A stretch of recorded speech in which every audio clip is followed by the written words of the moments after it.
Well, good morning again.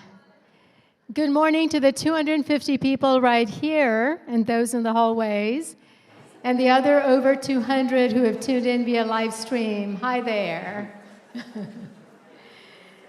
Well, this is going to be a very, very good panel. We got warmed up in our opening session with Chancellor Oakley, having a conversation with Ben Chida and Amy Lloyd.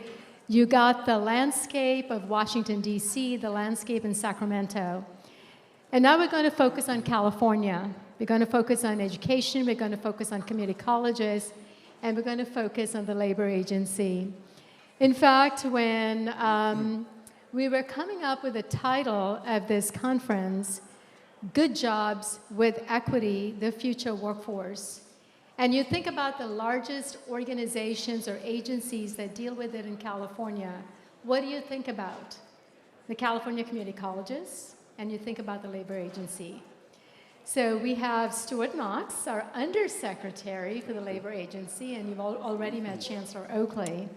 What I did not know about Stuart is that he's been in a community college and he's been in the workforce development. So this entire space, he's actually walked in the shoes of the different organizations and really understands it.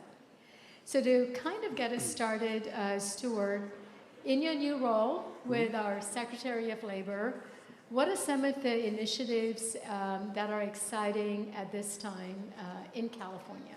Sure, yeah, no, I appreciate it, and thank you for having me here today. We have many initiatives, as most people know, and we do have one of the, I don't know if it's one of the larger, I think we're the fourth largest agency in state government, and most people know us for EDD and workforce, but we also have a Department of Industrial Relations, which has Cal OSHA, Workers' Comp, Labor Commissioner's Office, so we have also multiple panels and boards. California Workforce Board, most of you know, Employment Training Panel, most of you know. But workforce has always been dear to my heart, coming from the community college system, which you also didn't probably know is I was a GED instructor at one time. And so that's where I started, was a GED instructor. And I started working with dislocated workers.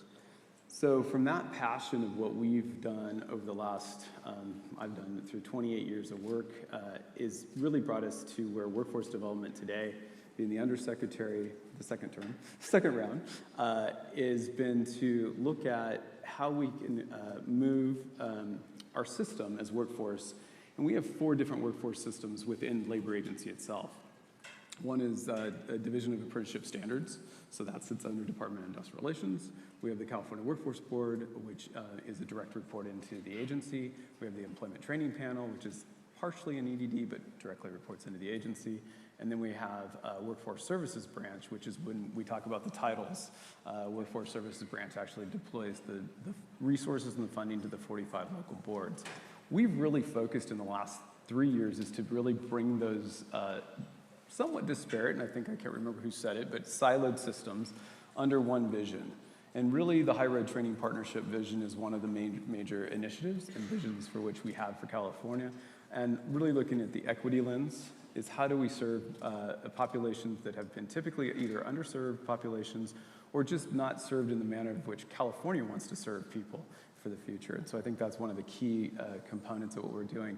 In terms of industry, we're really looking at 3 major initiatives for this coming year. Ben brought up SURF, so he stole my thunder on the Community Economic Resilience Funds. That is $600 million. That is an economic development tool, really, for the 13 regions. And we're really sitting with GoBiz, Dee Dee Myers, Sam Asifa, which is the OPR, Office of Planning and Research, and our Secretary of Labor. We meet with them every other week. Well, I meet with the Secretary every day, but we meet with the Dee Dee and Sam every other week on setting the vision for the SURF program. I know Kern is very interested in the program, and we are very interested in Kern to be able to help with that.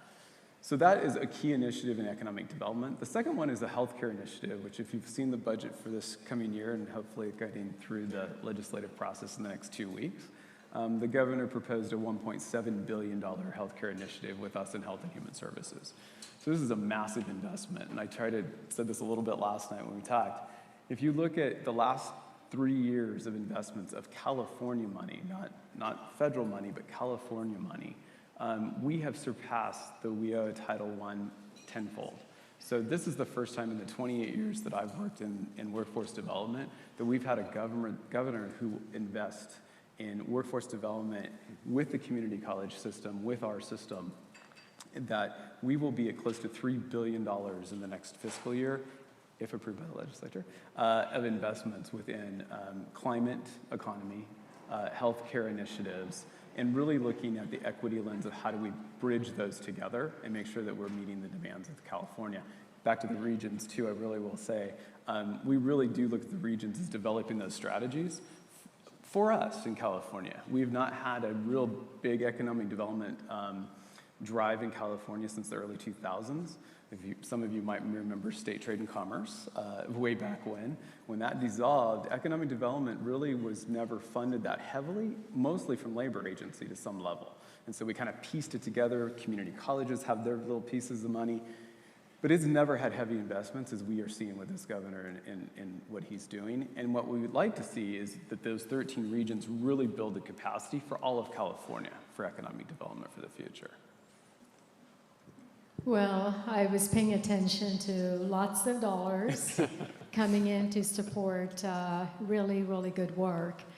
You know, Ben Chida described the governor as giving direction to sort of looking at where the puck is going to be and doing the work now, looking at where the puck is going to be. And to me, our chancellor for the California Community Colleges is someone who's always, you know, anticipating or predicting where the puck is going to be. So Chancellor Oakley, given, you know, the dollars coming and, you know, California Community Colleges, the largest higher ed entity serving underserved communities, you know, with equity, I'm sure you have a lot of plans up your sleeve. So you care to share some of them? Well, happy to. And to follow the hockey analogy, my job is also to check anybody who gets in the way of the California Community Colleges. So I certainly value the entire ecosystem of higher education, but I certainly believe that it is districts like Kern that are closest to the workers that need the greatest support. So that is my primary focus. It's making sure that I do everything I can to work with Ben, to work with the governor, to work with Stuart, and the entire team at the governor's office, who I will say is extremely supportive of the California Community Colleges.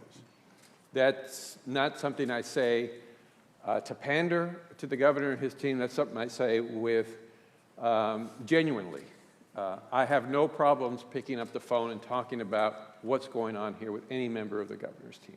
So what's up my sleeve is the Kern Community College District and highlighting the work here, highlighting the work in communities like this, because we are, as I mentioned earlier, we are at this moment of urgency. And, you know, we're all having a good time here, and it's great. It's good to see everybody.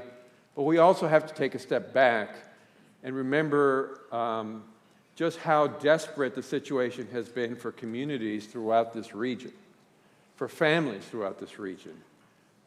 There has been a lot of pain, a lot of suffering, a lot of challenges faced by communities throughout the state. And so that's the urgency that we need to come with, that kind of passion to this challenge. So my role is to try and organize and marshal the assets of the California Community Colleges, which are significant.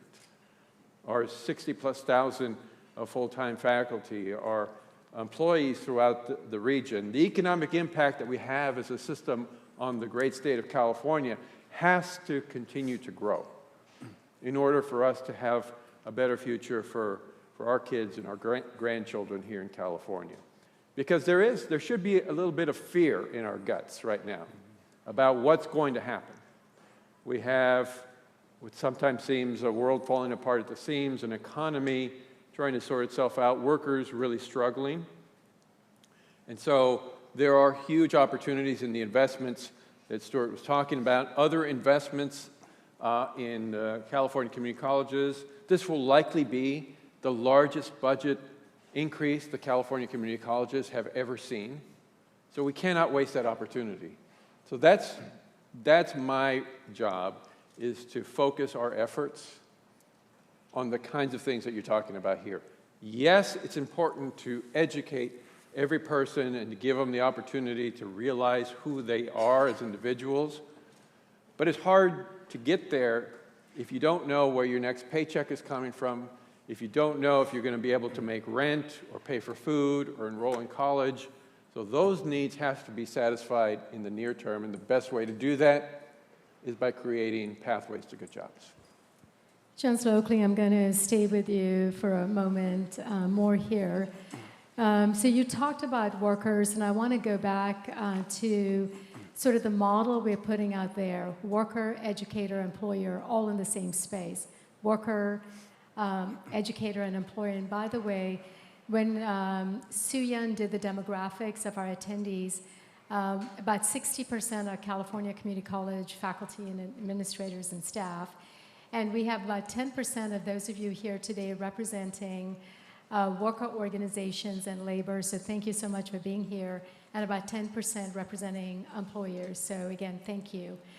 So back to you, Chancellor Oakley. You, in the previous panel, talked about this sort of technological revolution that is happening both in our state being leaders. I mean, Ben Shida talked about us leapfrogging with our data system that we're developing. And you specifically talked about the different sectors. You talked about the energy sector, and Stuart talked about, healthcare.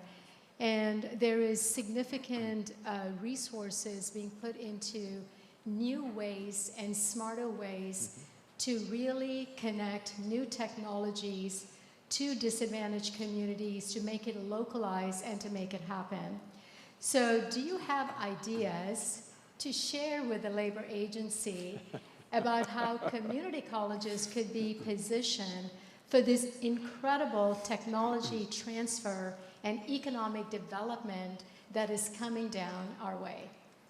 So I share ideas early and often with Stuart and everybody at the governor's office. I'm sure Ben and the team are tired of hearing my ideas, but no, seriously, they're fortunately for us, we have people like Stuart who understand the California community colleges, because most recently he was just at one of our newest community colleges, Calbright College.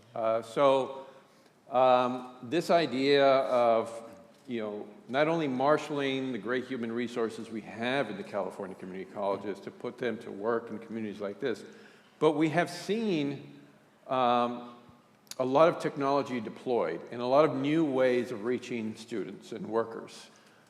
And we cannot go back to where we were before the pandemic. And I can't stress that enough. Communities like this have to make sure that colleges, K-12 districts, do not go back to where we were pre-pandemic. Those results were not getting us where we need to go. So we have to use this opportunity to reimagine what the next 5 years, 10 years looks like in education and workforce training. This is an opportunity, given the investments that we have, the resources in the state budget, the resources at the federal level are unprecedented. So for me, when I share my ideas with Ben, with Stuart, with the governor, the entire team there, it is about how we leverage the investments. Not one-time pilots, how we leverage investments that are coming from federal government, from the state, from philanthropy, from community organizations. Everybody's got to work together. This can't be about just one college or one school district. This has to be a complete redesign and connecting all of those. And we've said that a million times over the last 20, 30 years. But if we don't get it right this time, I fear for where we're going to be in 5 years. Stuart? Yeah, definitely. Always. One of the key components, I think, and Eli really was talking about this, is because these are state investments versus the federal investments, the Title I programs, all the Title I through 5 programs, very heavy and stringent upon Department of Labor rules and regulations. And while we appreciate those funds and we run those programs, this opportunity to have state investments gives us some flexibility. And when I talk about flexibility, it's not about pilots. That's a really good point about the pilots. But it's about running programs that are meaningful for people. And when I say that, it's because when I ran federal programs for most of my career as a local workforce director, and once even through a community college system, was that we were so hung up on the outcomes in the Department of Labor rules and regulations that it made it difficult to run the program. At some point, I finally said to my folks, stop worrying about the numbers, stop worrying about, just care about the people. Care about who we're serving and get them the right jobs and the best jobs. The numbers will take care of themselves, and they always did.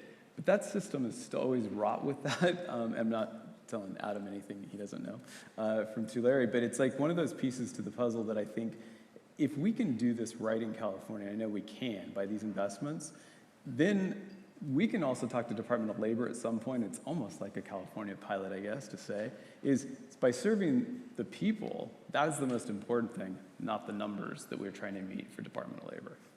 And then the other part to that is evaluation is a key component I think that we do a lot of, but they're very academic, in my opinion, of evaluation. And so the secretary does also have a great desire. She came from Department of Labor at the federal level and the Obama administration of an evaluation and the way we do that and how we do this matrix. And then the second and third part, I guess, to this is also cost PERS. You know, including me, we were always stuck on how much it costs to serve a person and a participant and how we develop the strategies around that.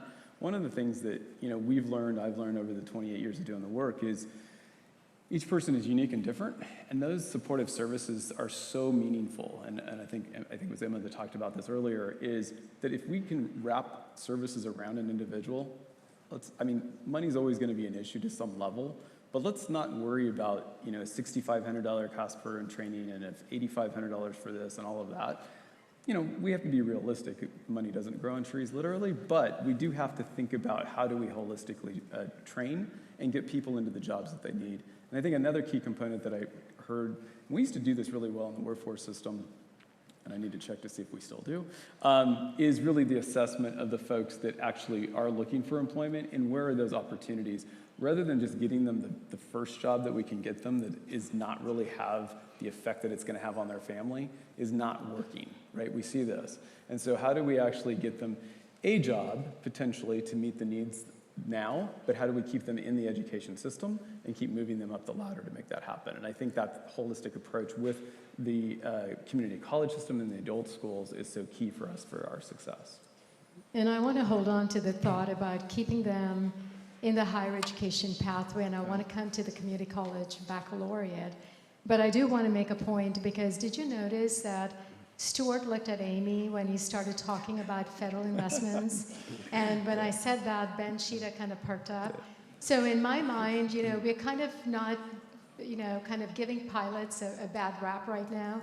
But I was just imagining that if the federal government with the Labor Department and Education partnered with Stuart and Eloy and Ben Sheeta here in California, and we won't call it a pilot. Why don't we get a different name? Why don't we call it a demonstration project?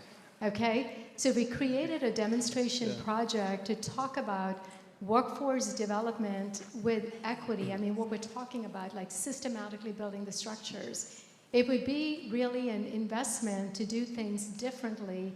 Once that money is depleted, we'll just have a new way of doing it. So that's just a plug. And back to, you know, the big idea with some of the panelists and Stuart mentioned is we're looking at careers, we're looking at economic mobility. So you think about that first job with that first certificate, and then you go on to a certificate and a degree. So the community college baccalaureate, the more I get into it, is really, to me, the answer. It's the equity answer to baccalaureate attainment. And it's also the answer to the technological revolution, whether it's in the energy space of building microgrids or clean transportation. To me, the community college baccalaureate is really the answer. So how does the labor agency and you think about the community college baccalaureate? Well, we love the idea. We just wish you could do more of it. I'll look around. And I know Do you hear that, Eloy? Yeah. And I know there's reasons why. I think Ben just choked right I now. know. I looked at Ben. I don't know if you guys caught that. I wish we could do more. I mean, we would support that all the way, of course, because I think that the steps for an individual into a community college, and sometimes just getting them into a community college is a huge step. And when I ran the workforce programs with a community college, we had these vans, with the community college, placards on them, and we would go out and try to do recruitment. And actually, and we were in a largely Hispanic. I worked in Colusa County. I was under Yuba College at the time. I had Colusa and Lake, largely Hispanic populations, and they didn't want to go to community college, at least in the beginning. And so we took actually the placards off after a strategy of like, oh, we're not from the community college. We're actually from a different system. It's a CBO to kind of move that away. We did have a CBO's arm. So once we got them involved in the community college system, though, they loved it, and they were proud to be part of the community college system, and so there's strategies there. But if we could get them into the community college system and then move them through a baccalaureate, I think it would be amazing. I also worry that we have a shortage of nurses of a rate of, I think the last statistics I saw was like 48,000 nurses, RN job openings. And we're pivoting, obviously, we know from the ADN to the BSN programs in California. That is just going to get deeper, as we know, because of that switch. And so I think, and I know that's a political issue, but if there's a way that we could move that the colleges, it's not just that they are not duplicating it, but we're meeting the demand. That's the issue. Right. If I could just add on to that, I'm not here to either endorse or not endorse the idea, Sonia, but I had the pleasure of being on a panel yesterday at Milken Institute Global Conference, and I was with Gene Block, the Chancellor of UCLA. Great man, leads a fantastic organization. How many Bruins are in the room? All right, Bruins. But one of the topics was UCLA, this last year of admissions, received over 150,000 applications for admission and granted 8,000 slots. Think about that. That is one of our universities. You can replicate that at San Diego, UC San Diego State, Cal State Long Beach, Berkeley. So the demand is so great that we do not have right now the capacity to meet that demand. So that's a very current topic of discussion amongst the higher ed leaders, with the governor's office.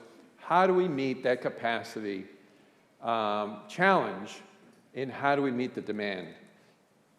One of the areas, particularly those areas that lead to industries that require a bachelor's degree, an applied bachelor's degree, that community colleges could create those pathways, we certainly should be looking at those.